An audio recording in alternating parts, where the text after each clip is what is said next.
Hi hello ఇక్కడ నేను బూరెలు చేస్తున్నానండి. కానీ చాలా టేస్టీగా ఉంటాయి. ఇవి ఫస్ట్ ఎట్లా చేయాలంటే మనము చాలా వరకు దోశపిండిలో అవి మనం పూర్ణాలు తీసి దాంట్లో వేస్తాం కదండి తీసి. కానీ నేను ఇక్కడ అలా చేయట్లేదు. పూర్ణాలలో మనం మంచిగా ఇక్కడ బెల్లము పూర్ణము మిక్స్ చేసుకుంటున్నా. కొంచెం ఇలా చేసి మంచిగా మిక్స్ చేసుకున్నా. అయితే ఇది ఏమైందంటే మిక్సీ కావట్లేదు అని చెప్పి నేను కొంచెం వాటర్ వేసే వరకు అది పానకం టైప్ అయిపోయింది. ఏం చేయాలో అర్థం కాక ఒక్కొక్కసారి మా అమ్మ వాళ్ళు యూజ్ చేసే ట్రిక్స్ ప్లే చేసిన ఇక్కడ.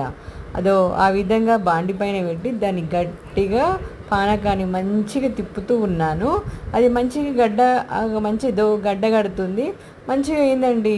నయ్యం అమ్మయ్య అనుకున్నా. కానీ ఇది మామూలు వాళ్ళు కూడా, వంట రాని వాళ్ళు కూడా ఈజీగా తయారు చేసుకోవచ్చు. చూడు ఎంత చక్కగా ఉండొస్తుంది చూసినావా.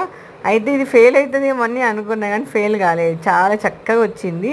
నేను పూరిపిండి తీసుకొని దాంట్లో కొంచెం వాటర్ వేసి అది మిక్సీ చేసుకొని కొంచెం జోరుగా ఈ విధంగా దోశపిండి టైపు చేసుకున్నానండి. చేసుకొని ఈ పూర్ణంలోని దానిలో ముంచేసి తీసి దానిలో బాండీలో వేస్తున్నాను. చాలా మంచిగా టేస్టీగా ఉన్నాయండి ఇవి. చాలా ఈజీ రెసిపీ కూడా. ఎంత వంట రాని వాళ్ళు కూడా ఈజీగా తయారు చేసుకోవచ్చండి. అంత బాగా చేసుకోవచ్చు. Simple recipe.